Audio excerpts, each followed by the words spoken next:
and welcome to the Roundtable Podcast. I am Shogun. Thank you to the live audience. Thank you to my recorder, NSA. And thank you to our special guest, OmegaLogos. This is a podcast I have been excited about for quite a while. I think it's going to be very interesting. OmegaLogos is a friend of mine and a great member of the server. He's a man with a very unique life history and experience. He is a self-described violent, schizophrenic Satanist who bites people. And he's a very nice guy, other than that. So, OmegaLogos, how are you, sir? Thank you for joining me. Thank you, Shogun. I am very good, and hello to everyone. Thanks for agreeing to do this. I think, obviously, this is a unique life experience that you have here, and I'm sure it'll be really interesting to get into. So why don't you just tell me first, what country do you live in? Let's just start with the basics. I live in Australia on the East Coast, and I was born in Canberra, the capital. Okay. 47 years And what is your current age, sir? 47. 47. All right. Now, at what age did your schizophrenic symptoms begin to manifest for you? 15 years old.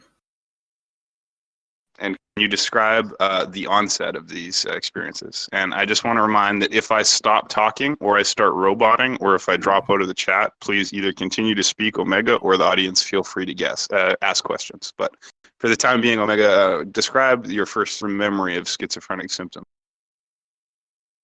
Well, there was, I was just a normal teenager at high school.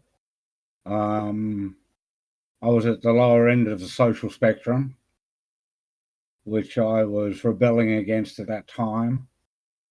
And something happened at the high school to me that I am unwilling to discuss or go into for the purposes of this discussion. Suffice to say that something happened, and about 3 days afterwards, I became prodromal, which is the onset of schizophrenia, which is I started hearing voices, I started seeing things, and I started having executive decisions because I was agreeing with the voices and doing what the voices were asking me to do. So when you say executive decision, I understand that you mean having difficulty regulating your behavior, acting impulsively, and acting without self-control. Am I correct?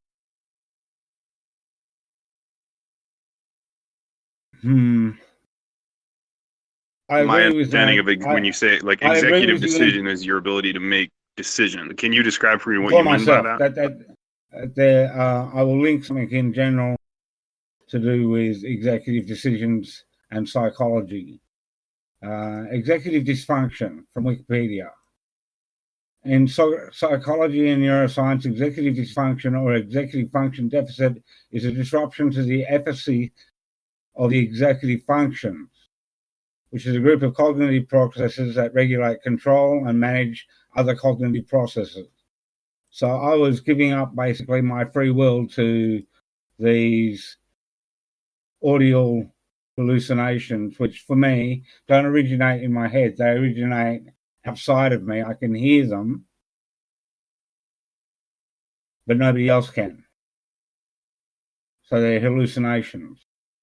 And I'm quite aware that they're hallucinations now that I have been schizophrenic for over 25 years. I've mastered schizophrenia, and I'm beyond insane.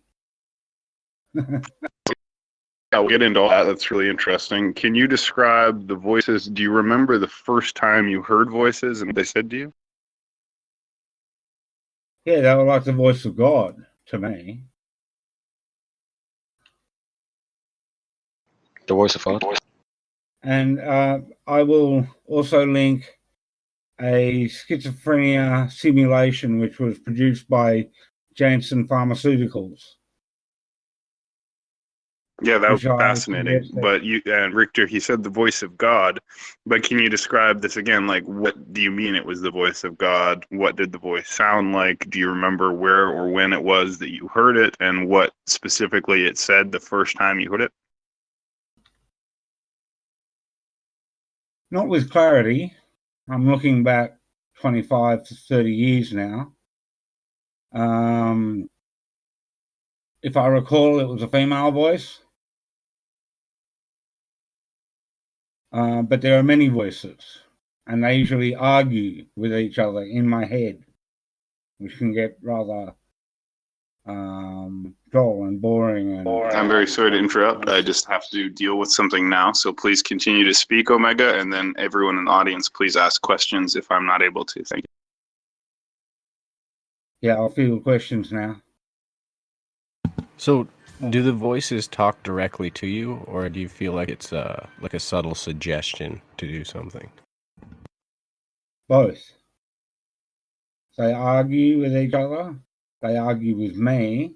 They order me around. They make suggestions. If I was to hear them, what would they say, do you think?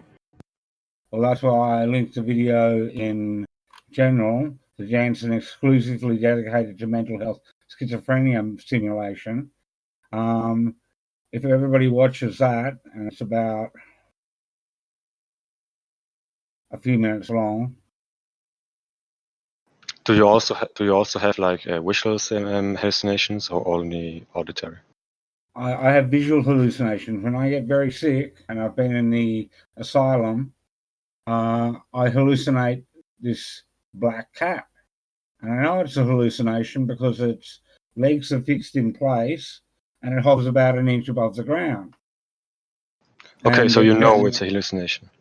Yes, I can. It goes through doors. It goes through people's legs without tripping them over. But I can see it, and I can feel it when it rubs up against me, and I can hear it purr, which other people obviously can't. And they don't have cats in the asylum, so it's obviously a hallucination. But it's real for me. What was your feeling about the cat? Were you happy about the cat? Did you pet the cat? I loved Did it. it scare you? Like, did it have an association to you? I've grown up with cats all my whole life, and I assume it's my deep subconscious trying to comfort me when I'm in my most stressful times, which is when I'm self-committed to the asylum or being committed to the asylum. Okay, so it's a happy feeling that the cat is there. Yeah, I love it. I love the cat.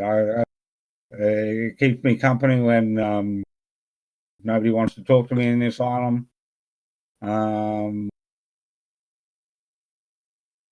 you see it anymore? No, I don't. I haven't seen it for about 7 years. Okay, I haven't been in the asylum for 7 years. Okay, another question. Do you have ever the feeling that, like, if you read books or see TV or radio, that the messages or what they say are directed to you and not to a broader audience? Yeah, they're directed to me. I'm aware when I'm hallucinating most of the time. But because I hallucinate, I don't drive. I don't operate heavy machinery. Okay, I'm not talking about hallucinations, but about just if you watch radio, hear radio or watch TV, do you ever feel like these messages are directed only to you? Yes. Okay. So when you hear these voices, does it sound like they're coming through your ears, or does it sound like it's inside of your head? It sounds like it's coming from outside of my head through my ears. And did you already tell us what kind of messages they give you? Like, what kind of things do they usually say to you? Well, like I said, I'd say there's about 20 to 30 voices, different voices I've had over the 25 years, and there can be 3 or 4 of them arguing all at once. All right? Trying to get my attention to try to get me to do something usually. But nothing specifically, like nothing like It's ranged the whole gamut from go wash your hands now to don't interact with that person, they're a bad person. All right, so it's a whole spectrum.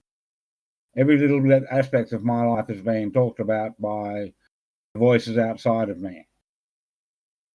So on average, are they threatening? Are they hostile? Are they evil? Are they good? Are any of them comforting or funny? Like, is it positive or negative? Most of them are negative, evil, malevolent, controlling. But there is the counterpoise of that, the opposite. There's also the odd few voices that support me. Do you take medication? Yes, I do. I'm on a medical injection once per month called Abilify Maintainer, and the level that I'm on is the maximum they can give me, which is 400 milligrams. Do you find that helps, or is there like a length of period it helps Well, and then it stops? let's look at the medication. The medication is supposed to stop me believing that I am God, and I still continue to hold that belief. So no, the medication does not work in that way. What it does is that it stops, because I get the injection once per month, because I'm stuck with taking pills. Nobody around me who knows me is able to have you taken your medication when I'm talking about weird spooky stuff and conspiracy theories and secret courts and secret warrants and secret prisoners, which have nothing to do with my schizophrenia. So you believe you're God still? I We won't judge. It's not a case of belief, it's a case of knowing that I am God. Now, does that mean like God of this world or God of your own world, or God of my own world? Okay. So you are God of my yourself, world's the entire world to me. Sorry, what was that? But how can you be God of yourself when you don't have control over these hallucinations, over these people talking to you? Oh, I'm an immature God, as above, so below. Can you speak God if you're if you don't have control over everything inside you? Can you speak like God? Well, like I said, there's as above, so below. We are born and immature children and have a certain attitude to the world until we learn and grow up and mature and become adults. I believe that's the same for God. That God was born and went through an immature, childish phase, directly relate to the wrathful God of the Old Testament. And then they had a child, Jesus Christ, and became a father. And they grew up. They matured very quickly after that and became a forgiving God of the New Testament. So you have read the Bible? Yes, I used to be a Jehovah's Witness. I'm a distilled brother. Interesting. Okay, nice. So would you still call this being that you are God if you cannot really control what goes up inside you? Well, currently, God to me is a malevolent being because I use Epicurus logic, which I will again link in general. God malevolent. Okay. The quote by Epicurus goes like this: Is God willing to prevent evil but not able? Then he is not omnipotent. Is he able but not willing? Then he is malevolent. Is he both willing and able and willing? From whence come evil? Is he neither able or willing? Then why call him God? Okay, so that's the logic of why evil exists in this world. And I suggest God, the creator, is malevolent. He is able, but he's not willing to change the fallen situation at this current period in time. Okay, so you are God, but you also believe in another God, or you don't believe Yes, in? there are many other gods. I personal religion. I worship Eclipse, which is an ancient Greek death goddess.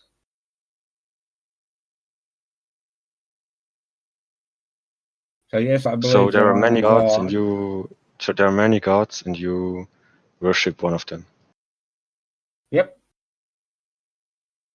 I subordinate my godship to hers. Well, you said And why do I do earlier that? It's because she precedes me. She was there before me. you said before that you're asking well, you're using Epicurus logic to prove there is no God. You said like, is he able and willing, but he won't stop it at this point in time? Have you That's correct. considered that what happens like, well, have you considered these two things? One, that God being outside of time, space, and matter, him being outside of time means that he has seen the end result of my life. Basically, he knows my last sentence before I speak it. And wherever he's observing it from, like that's where he's dealing with it, because that's what happens. Like we're just going through the process.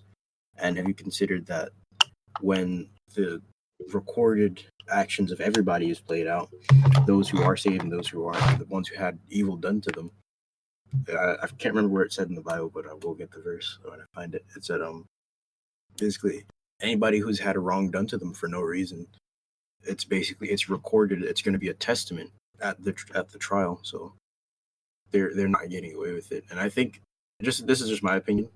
The false sense of security of thinking that you got away with something and then you get swept, like somebody basically just sweeps your leg.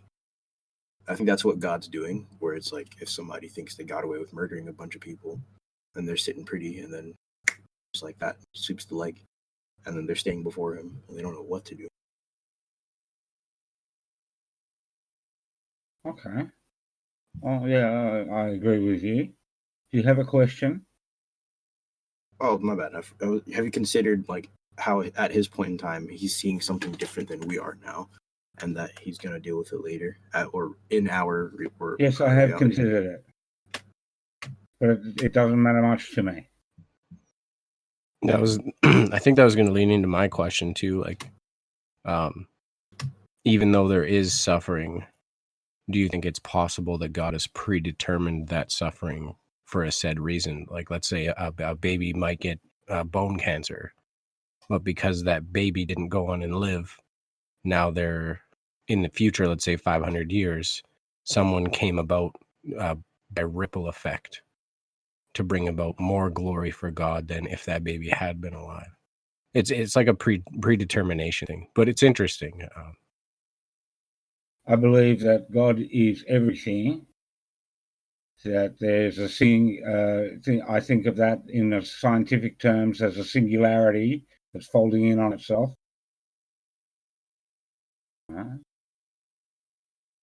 So, and to me, all states exist.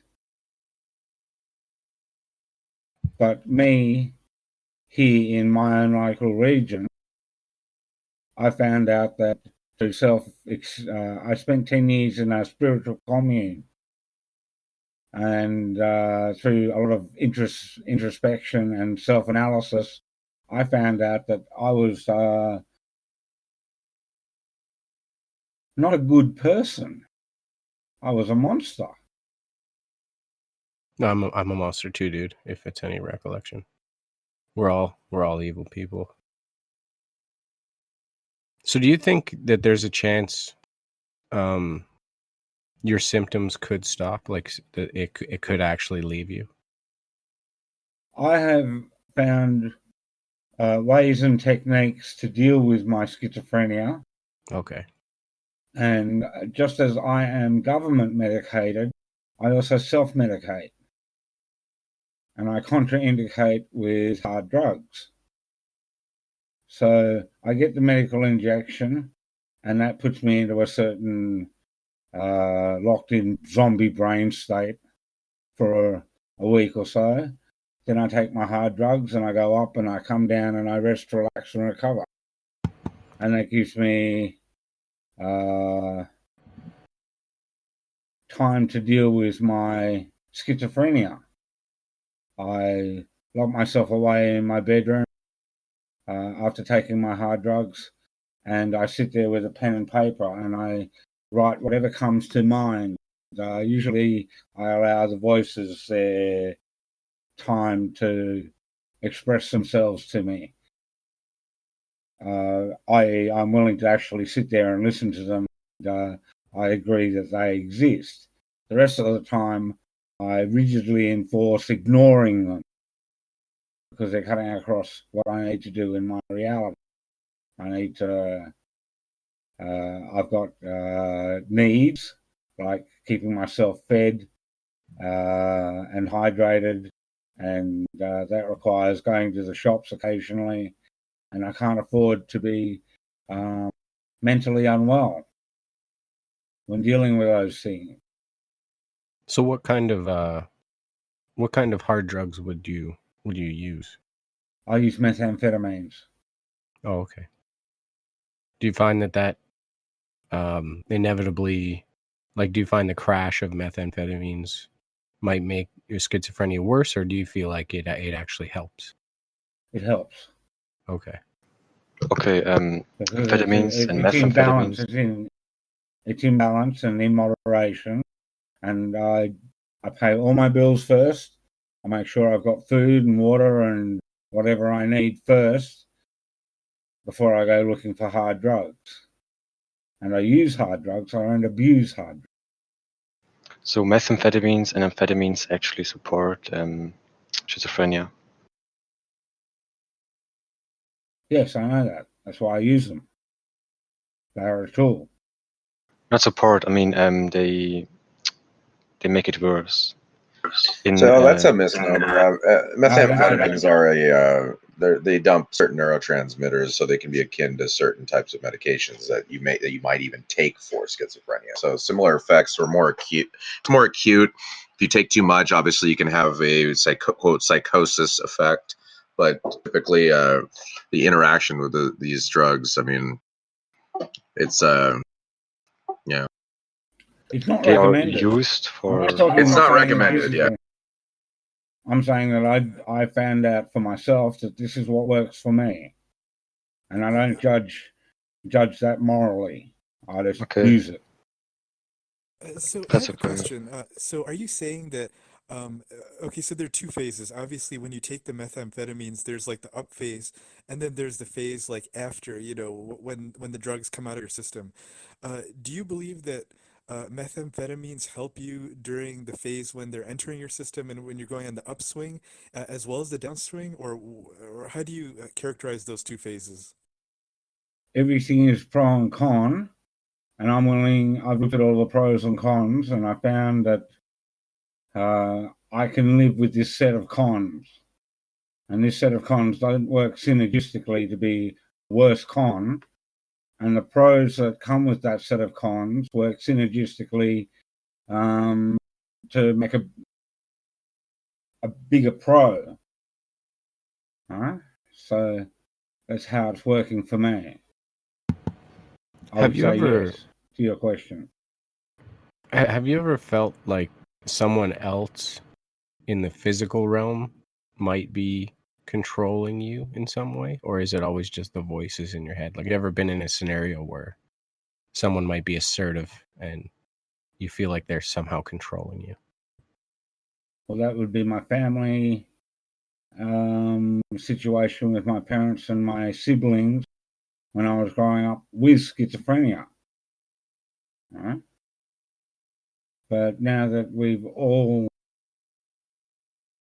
lived with schizophrenia for 25 plus years, they know me and I know them, and I've learned to control myself. Okay, so like with practice, you kind of rise above it, you would say. Yeah, like I said, I've been schizophrenic for 25 years.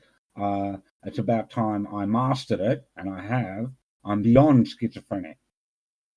Okay. So you don't experience any paranoia, like someone is controlling you, someone wants to hurt you, or everyone wants to hurt you, or if you watch TV that they are trying to I have control you or try paranoia. to message you something. I have Okay. paranoia, but it's based in reality. It's not based in my schizophrenia. I like to talk about things like secret warrants and secret prisoners and secret courts. And I just broke the law by letting people know that these secrets exist. But not exactly like on other people, like secret governments or secret prisons, but directly to you. Like someone wants to get you in prison, or someone is up against you. Do you have any feelings like that? Currently, no. Yeah. But I used to. Okay. So I have another question about hallucinations. Are they mostly just like visual based hallucinations, or are there times where you might hallucinate like a strange taste or a smell? Mostly they're audio hallucinations. Audio. Okay. When I'm very sick, I get the visual hallucinations, physical sensations like wind blowing against me when the windows are shut, that sort of stuff. I've never had weird tastes, although I did have one craving once where I craved liver, pate. So I went and bought some liverwurst, and after I ate a little tub of liverwurst, the cravings went away. That's interesting. Yeah, I think we all had that craving. Do you ever like run commentary on your actions? Like if something in your head is saying something, do you talk to it out loud, or do you talk about what you're doing? Oh yeah, I've talked to the voices. I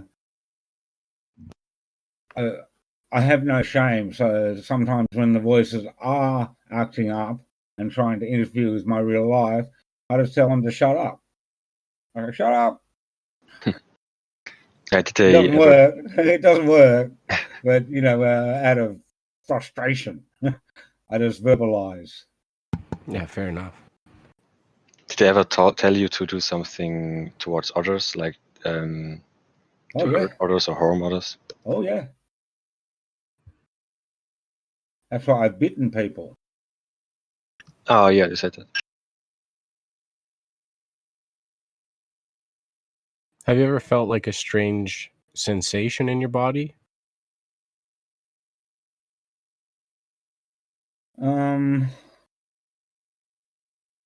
What do you mean by strange? Well, I mean, like it could like a numbness, or like one of your hands is on like fire, or your feet are on fire, anything like that, or your head is numb or something. No, I have general body feelings. My body map seems to be pretty good. I understand my body. I'm not very good at controlling my body, but I do understand its map, my head. And the only pains I tend to have, self-induced ones or age-related. All my joints hurt now that I'm 40, over the age of 40. These things have started hurting. Yeah, fair enough. But I don't see that as being related to my schizophrenia, voices punishing me or anything like that. Yeah, so I feel like you're pretty much not healed, but you understand that what you feel, what you experience, is actually not something normal, and that what you're experiencing isn't what others experience. So it feels like you are aware of your schizophrenia. You don't. Yes. Yeah, you don't like. Highly aware of it. Exactly. Yeah. You don't Can try you to. take us? Sorry, you go. Yeah. You don't try to make it like, oh, the aliens are doing it. You are just aware of it. You're aware that those are symptoms of your brain, and not like aliens try to invade you or anything. Well, this is how I deal with it, right? Human senses are fallible, and optical illusions prove this, right? So I can't rely on my human senses. So this forces me into a Descartes philosophy where the only thing that I can prove to anybody, and that's me, is that I exist. Exactly, yeah. Right? So if only I exist, God, and the only thing in existence. Everything else is a figment of my imagination to keep me entertained. Because Yeah, the so to void, try to that transcendental state that was talked about of God existing beyond everything, that's the God of the void. The void is very boring. Why I actually created this stuff, bootstrapped myself out of the void into a interesting reality that keeps me entertained most of. Yeah, so you try to heal this paranoia with really intellectual stuff. Yeah. Yes. And you heal it, yeah. So can you take us like through like what you would consider just a normal day? Well, I woke up at about 4:00 in the morning. I come, I go to the toilet. I come into my office and I check Discord and a few conspiratorial websites and the news from last night that's on my news feed so that I'm informed of what's going on with the day and what's happening. Then I go make coffee and I feed the cat. And I come back to my office and I sit in my try to join into chat rooms as much as possible to keep my isolated self socially interactive. I'm a part of the species, unfortunately. As much as I want to be an individual, I'm a social being and I have social needs. No, fair enough. That's a wise perception. What's your cat's name, if you don't mind me asking? Azrael. Israel. Is it old or is it pretty young? Oh yeah, she's like 8 or 9, maybe even 10 years old.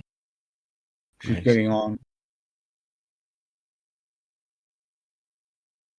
I just put my cat down last year. His name was Azrael. He was 18. Sorry to hear that. Small world in the cat's names, it seems like, though. Yeah, it's Gargamel's cat from the Smurfs. Oh, Yeah, exactly. Can I talk to this guy for a second? Yeah, sure. Yeah, if you don't go on any crazy rabbit trails when I. Okay, look. All right. Thank you, guys. Sorry, go ahead. Well, the understanding I was listening to, don't you know that the word schizophrenic is a name game thing? Well, before we get into that, Holy Sepulchre, I wanted to ask a question, and I apologize if you've covered it already. I was listening to most of that, and thank you to everybody for taking over the interview. That was great. But not only do you describe yourself as a schizophrenic, Mr. OmegaLogos, but you also describe yourself as a Satanist. Have you described this yet? Why you call yourself a Satanist? What that means to you? Okay, I'm a Satanist for the following reasons. One, I know and think I'm God. And from a Catholic point of view, and the Catholics, by sheer weight of numbers of observers, rule this reality. Right? So from a Catholic point of view, just because I think I'm God, I'm a Satanist. Secondly, from a Catholic point of view, I was born in original sin, and I haven't repented my sins for that. So, at default, I was born a Satanist. Thirdly, I worship an ancient Greek goddess, death goddess, Eclipse. That makes me a Satanist. Do you think you have a choice in that? Or? Sorry, but that makes you a pagan, right? Not a Satanist. I'm talking from the Catholic point of view. Yeah, from a Catholic point of view, if you're a Satanist, you worship the Catholic Satan. So if you don't worship the Catholic Satan, but some other deity, then you're a pagan, or you're a pagan, a heathen, but not a Satanist. I disagree. Okay. Yeah, I mean, I would agree, right? Because you said that you haven't repented for your original sin, but that doesn't make you a Satanist. That would just make you an unrepentant sinner or a non-Christian. And then you said you worship a non-Christian God, which again, that would make you a pagan. I say to be a Satanist, in my opinion, you'd have to worship Satan consciously. But again, I'm not here to dispute your definitions. I just want to hear how you understand these things. So tell us more. Is there any you don't actually worship Satan? You don't actually pray to Satan? You don't wear an upside down cross or an upside down pentagram or anything of that nature? That is correct, Shogun. My focus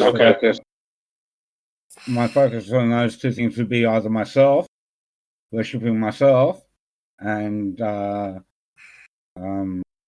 being selfish, or worshipping my goddess, Eclipse. But as for my views on Satan and Satanism, mainly on Satanism, I believe that everything is Satanistic except for two things: handing back one's free will to God, and then going and dying for God so that you can go to heaven. So just as a Christian, and everything is a distraction from those two things. Even what we're doing right now is Satanistic. But as a God in mind. Okay, so as a Christian, my understanding of my religion is not that I'm expected to die for my sins to go to heaven. If I did so, I'd be what's called a martyr. And to be a martyr is indeed a holy thing, in a sense. Like Christians do venerate martyrs as holy people. Often saints died for their sins, or not for their sins, but for their faith. But the Christian doctrine doesn't teach that we need to die or be killed or be killed for our faith, right? We only do accept Jesus Christ as our Lord and Savior, repent for our sins, etc., in order to go to heaven, right? Wouldn't you agree? We're not expected to die for God to go to heaven. It's not in the Bible that we should. I found out to the contrary, Shogun, for myself. All right. For myself, the conditions that were, I tried to walk the narrow path, and I got right to near the end, and I found out, well, one, I got to hand back my free will, and I wasn't too happy about that. I don't want to hand my free will back to my malevolent God. I don't think they're worth the worship. So do you believe that this malevolent God exists, or do you simply disbelieve in it? The creator is malevolent, and I see myself as being that creator. I blame myself. So when you won't accept this malevolent God, the malevolent God that you won't accept is yourself? That's correct. So you won't hand your free will. You won't hand your free will back to yourself? No, I hand my free will to my goddess. Okay, yeah, and I wanted you to explain the goddess and who she is and how you came to worship her and what she means to you, if you would. Well, that relates back into my schizophrenia. I started having a dream over and over again where this gaunt, pregnant woman who was crying tears of blood, and she was everything in my dream, right? And it was I could sense a lot of chaos and pain and trauma and self-loathing coming from her. And then she gives birth to me, and I'm like chaos, the Greek chaos god, the first thing that comes into existence from void. Chaos isn't your god, but yeah. chaos is in the Greek myth. Chaos is a state. But can I ask you, what do you mean by she was primordial everything? state I see as a god. We're just Okay. splitting hairs here. Okay. She was everything, you said. Yeah, she was everything. And this is in my dream. And then she gives birth to me. All right. And that was a traumatic experience for me in the dream, being born. Because the first thing that she does is start to devour me and eat me alive because she's all depleted from strength. And I'm the only thing that exists, and so the only thing that she can eat is me. And that hurt. So everything, this. And so, let me finish, please. Yeah, sorry. And so that was the dream that I kept having every night. So I put myself in the asylum because it was sending me balmy. Huh? And So to be clear, every night you were being eaten by a goddess? Can I finish my story, please? They changed my medication, and I talked with a psychiatrist and a psychologist for a while. And then one night in my dream that I was having again, I said, "Stop!" And she did stop. And she said, "What?" And I said, "Look, let's come to an agreement. You eat a bit of me and I eat a bit of you, and we both survive. This cycle that's cool. of birth, life, being born every night and dying every night, I'm over it. Let's come to an agreement." And ever since then, she said, "Deal." All right? So is there a chance that it could be like a satanic attack or like a demon attack? Like, I know you said you read the Bible, and the view of the Bible is that we don't wrestle with flesh and blood.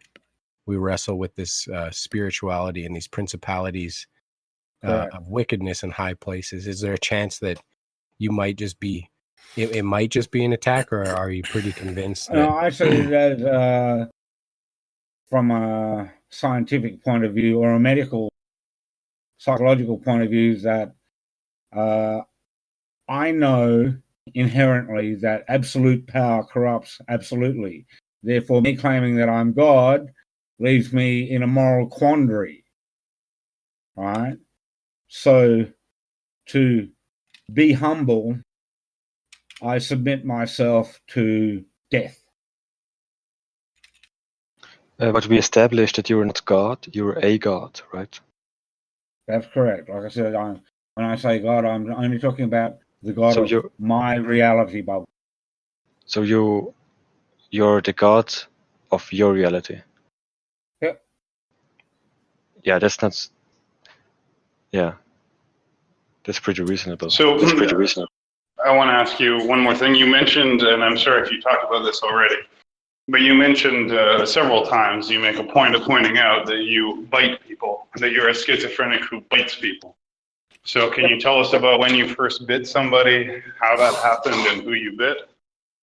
Yep, it's a long story, so give me like 4 or 5 minutes on the microphone without interfering, please. You have as long as you want, sir. Okay. I woke up one day, I'm on a pension, so my funds are usually considered at the lower end of the financial spectrum, even though I am rather rich and well compensated by the government. Both my brothers were living with me in this house that I live in, and we're all supposed to buy cat food to support the cat and milk so that we can all have coffee. All right? And I lived in a commune for 10 years where I enforced those rules on everybody else. Right? And they just weren't buying cat food or milk. And I woke up one day and I was going to kill both of them. Now, I don't have a problem with that, except for one reason. My father would just kill me if I killed my brothers, and so I'm fine with that. But my mother would not just kill me. She'd have words with me, and I couldn't handle that. So I said, "I know I'm not very well." And I took myself off to a friend's place, and I said, "I'm sick, mate. Can you take me to the hospital?" And he went, "You're not ill. and sit down for half an hour and we'll have a cup of tea and talk about it. And after half an hour, he said, "You're batshit fucking crazy, dude. We're taking you to the hospital." I said, "Thank you." So he drove me to the hospital and dropped me off at like 7 o'clock at night. Now he had to leave immediately and return to his family because it was dinner time for them. And he's a family man. And I'm an adult male and I can take care of myself. So I pulled out this special card that I'd been given. It says, "Hello, I've got schizophrenia. I'm experiencing mental health trouble right now. Can you help me, please?" And I went into the emergency ward and it was practically empty. And I stood in line for about 2 minutes and was called to the window. And I placed the card down and passed it across to them, expecting them to understand. And they didn't. They had no clue that this card was an official card and was supposed to alert them to me being mentally unwell. Anyway, I gave them a Medicare card and my pension card, a few other cards that proved who I was. And they said, "Go sit over there." I went and sat where they told me to sit. And after about 5 minutes, they called me in and started doing all these medical tests on me and taking my blood pressure. And I was waiting for them, because I'd been through this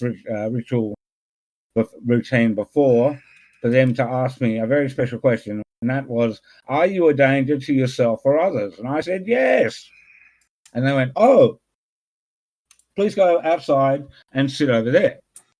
And so I did so. And I'm questioning myself. I said, in my head, I'm going, I've just admitted that I'm a danger to myself and others. And they're telling me to go sit out there without security. If anybody walks in, I could just attack them. Anyway, that was going through my head as I went back and sat in my seat. And after 5 minutes, they came back to me, gave me all my cards and said, "Please go home and call the crisis team." And I went, "What the fuck?" And then I went into a fugue state. I don't remember what happened after that. I know I walked out of the hospital, but how I got from the hospital to where I woke up 4 hours later, which was at the bus station, I have no clue. And when I woke up at the bus station, I had about $50 worth of shopping that I'd done at the grocery shops that I cannot remember how I did it. And I wasn't supposed to spend that money. Anyway, two people got me home, what I call my angels. A lady said, "Are you all right?" I said, I don't quite know where I am. And she said, "You're at the Woden bus station and it's 11 o'clock at night. You need to get a bus." And I said, "Yeah." And she says, "Well, just by luck, you're catching the same bus as me." Okay. And she told the driver of the bus that I seem to be having problems and could he make sure that I got off at the station. And she asked me where I needed to get off and I told him. And he made sure that I got off at that bus stop. And I walked home with the shopping and I was completely distraught. And I went to bed and I woke up in the morning and I called my parents what happened. And they went, "What the fuck? We're taking you into hospital right now." And I said, "Okay." And they came over and took me into hospital and said to the hospital people, "You will take him in right now. You will with him. He's very unwell." And reluctantly, they took me in. Are you Now, talking about, sorry, I but are was you used talking to- about a mental hospital or a normal hospital? Yeah, I'm talking about a big normal hospital that has an asylum attached. And the original asylum used to be Ward 12B. And I was originally admitted as a teenager. Then it changed to the Psychiatric Services Unit, known as PSU. And that was in a different ward.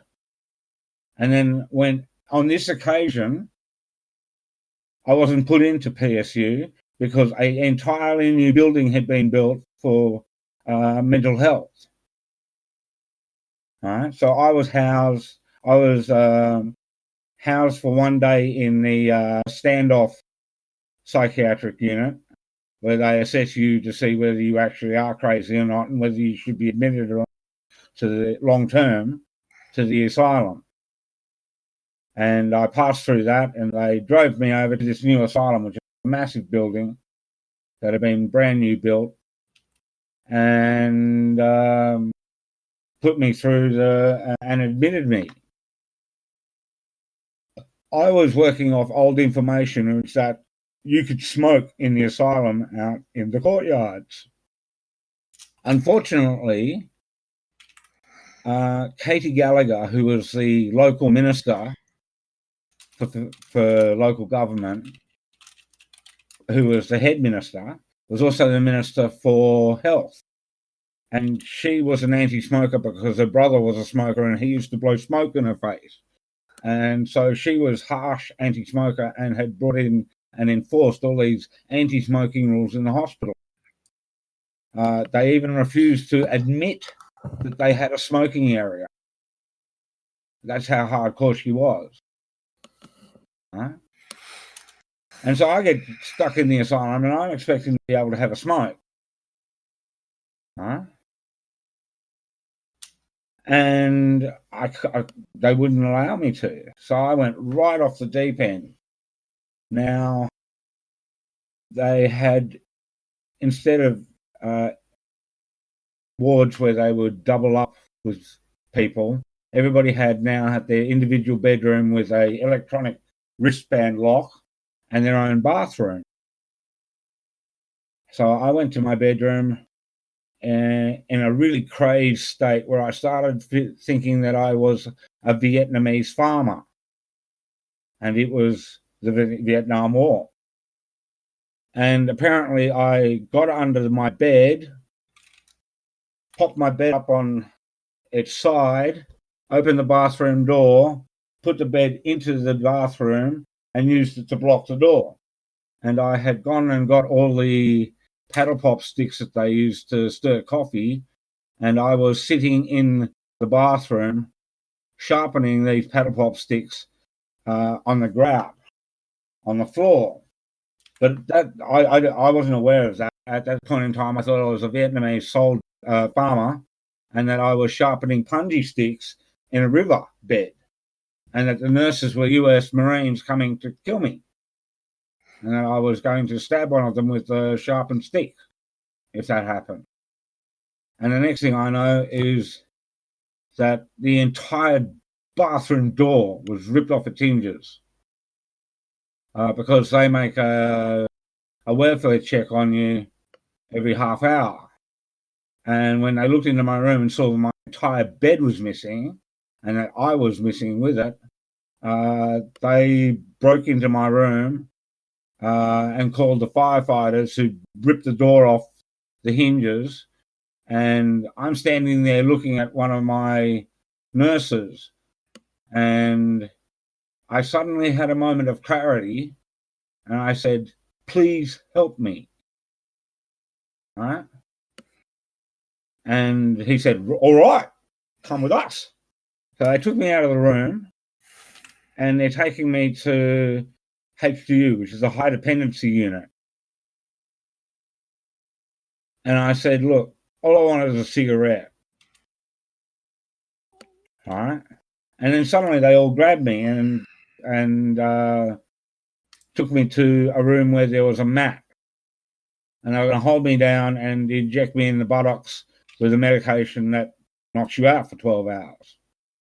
And I did not want that to happen, and I rebelled. And as they held me up against the wall, one of the firefighters put his arm up to armbar my chest and hold me against the wall. And I instinctively bit him. And that went on my record as I am a biter. And that's the story. All right. Well, thank you very much for sharing that. This is really a remarkable life, a remarkable story. You said that you were in the asylum or mental hospital for seven years? No, I said I have not been in the asylum for the past 7 years. Okay, so how long was the total period of time you spent at one time? And how many times have you been in the hospital, do you think? The longest I spent in the hospital at anyone in the asylum was 1 month.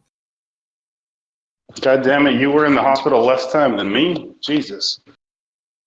All right. But overall, I would have been in the hospital on and off over the 25 years, about a year of my life.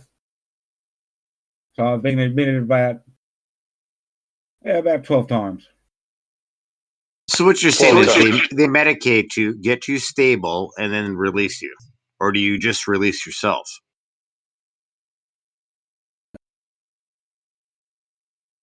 I have been committed against my will twice, and the rest of the time I have put myself in the asylum. And What allows you to get out yourself? Or like I just walk into the hospital and say I am mentally. Can you assess me? And then the routine starts for that. And if I pass through all the routine and they check all the boxes and go, yep, he's batshit insane, then they commit you. But he was actually asking, were you able to check yourself out? So in other words, were you under a voluntary or involuntary status? I've been under an involuntary status where I wasn't allowed to check myself out, and it took a tribunal to give me to make a decision on that. But the rest of the time, after I spent the first 72 hours in the, which is mandatory. So once, whether you're committed against your will or with your will, you will be in the asylum for 72 hours minimum. After that, you can get doctor's permission to go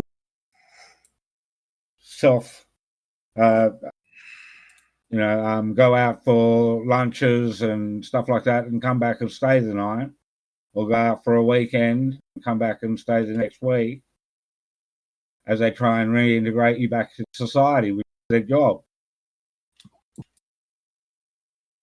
Right. Do you think they do a good job?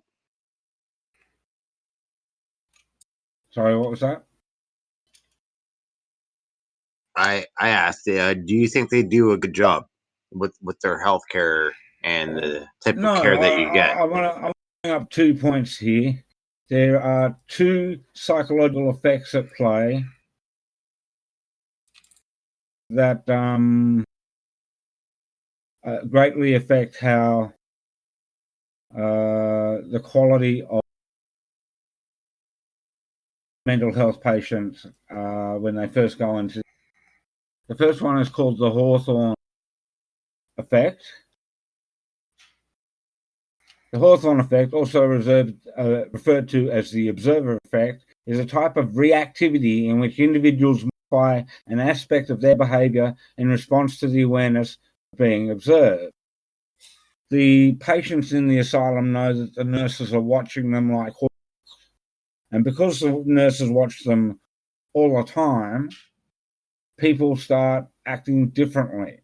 They don't do what they normally would do, and this affects the data that the nurses can collect on you and skews it.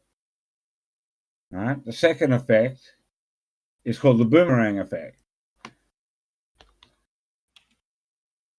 And the boomerang effect, in psychology, the boomerang effect refers to the unintended consequences of attempting to persuade, resulting in the adoption of the opposing position instead.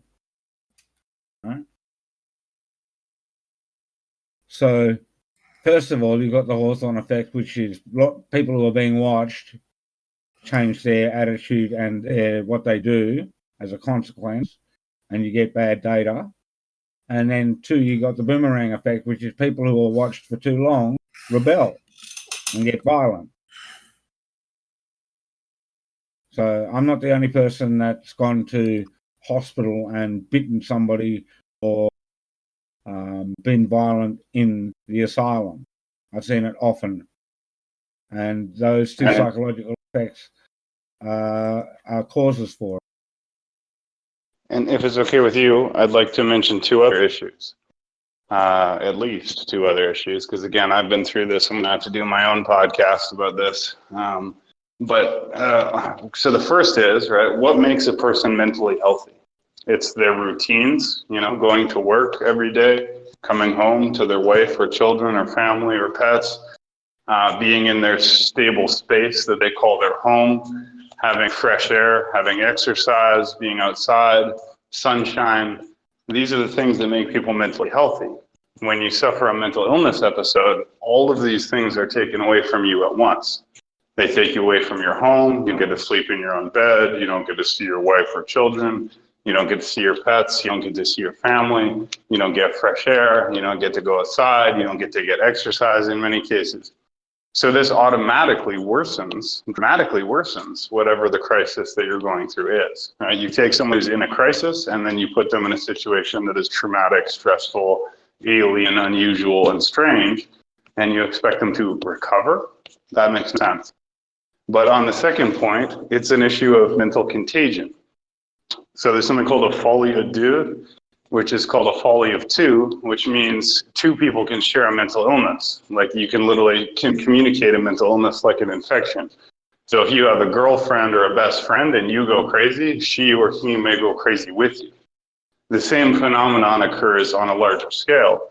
So when you take a lot of insane people and put them in a confined space with nothing but other insane people, then there is no social normality. There are no models of normality. Everyone around you is crazy. So obviously you go crazy too, because there is no model of normality. So when you're in the hospital, there is no sane people around you, and then you cannot restore sanity. Like I only started recovering when they let me out of the hospital, because then I could be around normal people and be like, oh yeah, this is normal. Like, so when you take it together, they take you out of your home, out of your family, away from your shit, away from your job, away from everything that gives your life structure. And then they surround you with other people who are out of their goddamn minds and expect you to get better. It makes no fucking sense. I agree. Just on the point of sanity, because we're talking about schizophrenia, I'll bring up the Diagnostic Statistics Manual for Mental Health, which is used worldwide and ubiquitously to diagnose mental health issues.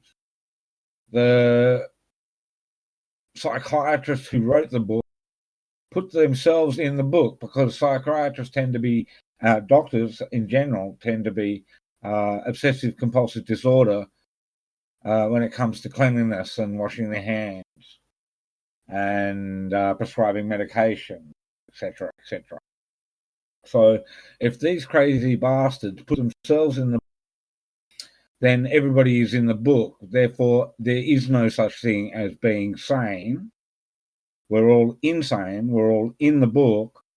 And the reason for that is so that the government can come lock you up at any time, for any reason, and take your stuff, mostly your weapons, away from you with red flag law.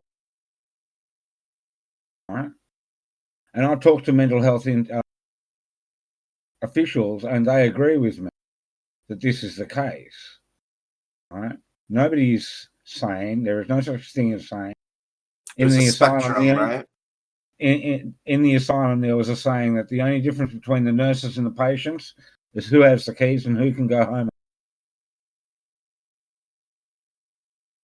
We're all on a type of spectrum of ability. Yes, I can certainly attest to that. But I would say there's another difference. The difference between the patients and the quote unquote nurses and doctors is that the patients didn't hurt anybody else, probably. But the nurses and the doctors, in many cases, are practicing kidnapping, unlawful confinement, torture, poisoning, etc. So the patients are only sick people. I would argue that intentionally or unintentionally, the psychiatric health staff are evil, because what they are practicing under any other context would be called kidnapping, unlawful confinement, torture, poisoning, drugging, intimidation, manipulation, etc. Right? They'll take you and throw you in a padded cell and lock you up. They'll hold you down and shoot you up with a needle, right? They'll deprive you of your liberties. So this is another podcast that, believe me, is in the works, because I believe that the future generations will look at modern psychiatry in the same way that we look at Nazi concentration camp guards, who will say, I was just following orders. I was just doing my job. I thought I was doing the right thing. And we will say, in retrospect, you were evil. Yeah, funny enough, Shogun, my fucking sister registered nurse psych Well, exactly, and they don't think they're doing wrong, but what they're doing is illegal in any other context. No one has done violence in the outside world. I don't care what happens in the hospital because that's not a fair consideration, right? Like you said, hospital, it's such a psychotoxic environment that what happens in there should not really be held against you. But if you were to commit violence in the outside world, I get it. You're crazy. You need to be confined because you're violent. But anyone who's confined against their will without committing violence is a kidnapped and imprisoned person. No different than anyone else taken off the streets, thrown in a van, and dragged to some garage. If you drag me out of my house at gunpoint or with some kind of force, and you throw me and confine me and don't let me leave, and I haven't committed a crime, then you're the criminal. Absolutely.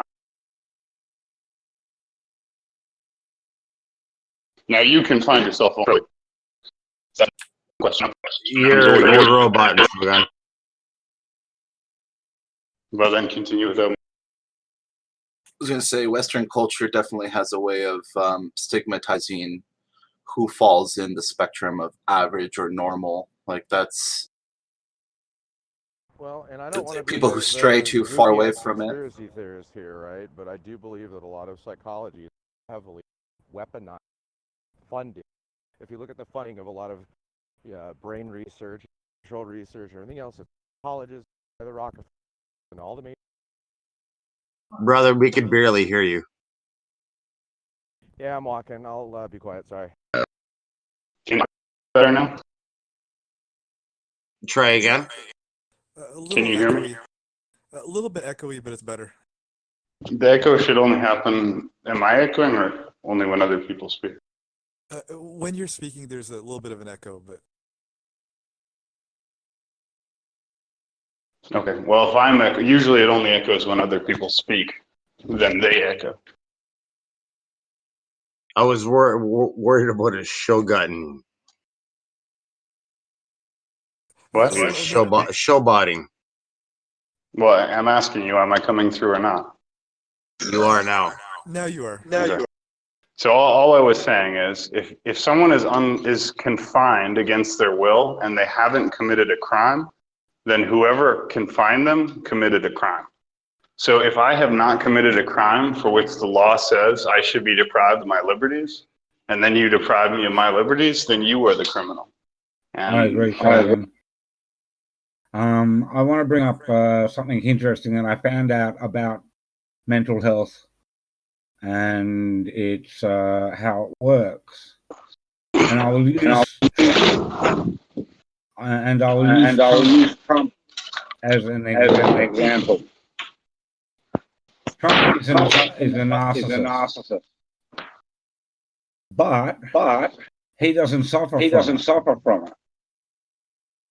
Other people do. Right? You only have a mental health problem. Only see if you suffer from your affliction. Right? Sorry about that. I see what you're saying. I would say it's actually the opposite, though. I would say you only have a mental health problem if other people suffer from it, because again, in my case, I was not suffering, right? They call me bipolar, so I was experiencing euphoria. I was extremely happy. And they said, you're too happy. It's bothering us. Questions for me?